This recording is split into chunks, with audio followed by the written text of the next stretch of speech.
Well, everyone, it's time for us to go ahead and take a look at the Nintendo Switch OLED model and see how this particular console holds up in 2024. Now, the thing I'll definitely tell you is this console, much like the original Nintendo Switch, is completely worth buying, but the OLED model, I would say, is a very good upgrade coming from the original Nintendo Switch. And I would highly recommend buying this console still. Now, if you want to buy this console, links will be down in the description. You can get that from there and you can help support the channel at the same time. Now, the thing I'll definitely start off with the Nintendo Switch OLED is that this console, this is a big statement. Whether or not we are getting the direct successor of the Nintendo Switch, the Switch OLED, presumably, let's say it's happening this year, that doesn't change the fact of the massive game library that we have of this Nintendo Switch OLED already. Even if there's not another game made for this particular console, you are still getting a massive array of games that are just available, some backwards compatible games as well from older consoles, available on this particular console, which is massive. Another big thing is that there's such a massive community of the Nintendo Switch right now that I have a feeling even when the direct successor of the Switch OLED comes out, and even if there's a time where the Switch OLED is no longer being sold anymore, I think Nintendo is probably still going to go ahead and support this particular console, and there's still going to be a massive community of gamers still playing with this particular device. So it's not even going to be funny how good of a console this thing's going to be, and the fact that it's 2 years old now, I feel like this console could last for a very, very, very long amount of time. So just one of those things to keep in mind. Now, on the front and the hardware of the Nintendo Switch OLED still holds up quite well. It's not like the best, portable console in terms of build quality, by any means. And we have better consoles out there, better gaming systems like the Steam Deck and stuff. But I think the Switch OLED does a very good job of giving you a pretty good console with a mixture of all the games that are available for it. Now, with this console, you're getting a 7-inch OLED display. Now, it is a bigger display than the Nintendo Switch and the Switch Lite. So it's bigger, by quite a bit from the Switch Lite. And it's a really good display. It's not perfect, but I think it's a really nice display. It makes the games look so much better. But I've said this before, the performance of the Switch OLED and the original Switch are pretty much the exact same thing. So if you're always in docked mode, meaning you're always having your Nintendo Switch OLED docked up to a TV and you're playing it on the TV, there really isn't that big of a reason of you to switch over to something like a Switch OLED if you have the original Switch, because you're just never really going to use the display. So there's really not a big point of switching over to something like a Switch OLED if your original Switch is still perfectly fine and if you're always playing in docked mode. So that's just one thing to keep in mind.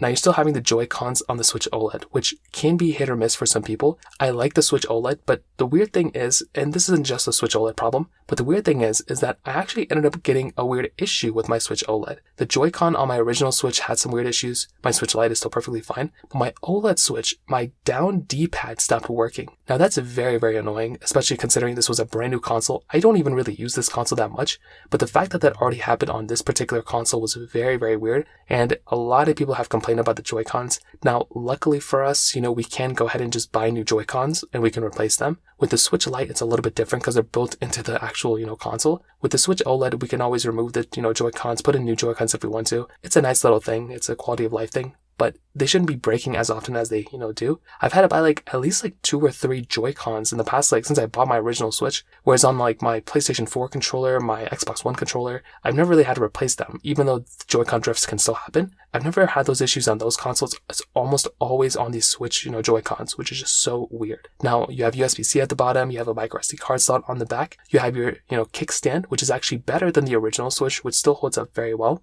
And overall, the Switch OLED physically still feels very good. It doesn't feel cheap. I have, had a few scratches on this display, but I do think for the most part, it's a very good looking console, and I still think it holds up very, very well when it comes down to this particular device. And I think it's a very good, I would say it's a good console for sure. But I would say, like I said, if you have the original Switch, really you're not going to be getting a crazy big upgrade if you're, in dock mode all the time. But if you have a Switch Lite, or if you have no Switch, but if you have a Switch Lite, and because that is a portable console, you can actually get a really big jump from the display, from the Switch Lite to the OLED Switch, literally by switching between these two consoles. So if you have a Switch Lite, the OLED Switch is a really, really big upgrade. Now, talking about the future of this particular console for a little bit, at least throughout 2024, I don't really think there's going to be big, massive games that are going to be coming out for this console, mostly because we've already had a few massive games come out for this console within the past couple of months, or at least in 2023. We had, Legend of Zelda Tears of the Kingdom, we had new Super Mario Bros. Wonder, and we're probably going to get, and we had Super Mario Bros. Wonder, and we're probably going to get maybe a couple of other games, but they're not going to be at the same level as those ones. I think it's going to be pretty basic games, that are going to be fun to have, but they're not going to be groundbreaking. And if you already haven't bought a Nintendo Switch, I don't think any of the games that are going to be coming out this year are going to force you to buy a Nintendo Switch. So just looking at the future of this particular console, that's kind of like one thing that's kind of like, I would kind of say, but that's not a bad thing. The biggest thing and the biggest asset for the Nintendo Switch OLED or any of the Switches is the massive gaming library that you have behind this console. There's a game for everybody on this particular device. There's just like an endless amount of possibilities that I love with this particular device. The first thing I'll tell you is that with the Switch OLED, you're getting a gaming console that has a good display, these games are going to be optimized for this console. So even though the performance and the power of this console isn't like the best, it's not going to, rival the PlayStation 5 or the Xbox Series X or anything, it is a good console, which the games behind this console are optimized for. So that is something that I actually like a lot about the Switch OLED, is that although, it doesn't have the best, graphics or anything, the games that do play with it, like, Legend of Zelda Tears of the Kingdom, or even games like Super Mario Deluxe, like super old games, like Super Mario Odyssey, these games still look very, very good. And I was able to finish a couple of Switch games last year. New Super Mario Bros. U Deluxe, I finished Super Mario Odyssey, I'm still playing Super Mario 3D World. There's a lot of games available for this console that, for me personally, I haven't played, a fraction of the games that I'm sure a lot of people have, who are watching this video have played. And the games that I played on this console are so memorable, they're so much fun, and I don't see how this console could just die out. I would probably tell you, I kind of get like Nintendo Wii vibes from this console. Look at how many games were available for the Nintendo Wii, and so many years later, there are still so many people who are playing so many Nintendo Wii games. New Super Mario Bros. Wii, Mario Kart Wii, like there's so many games available out for that type, for that type of console, which is a very big asset for this type of console. So I would kind of, tell you, when I look at the Nintendo Switch OLED, one thing that I always see is like, hey, is the Nintendo Switch OLED still worth buying, even though we are going to be getting the Switch 2 or the next Switch coming out? And I will tell you, look at a console like the Nintendo Switch,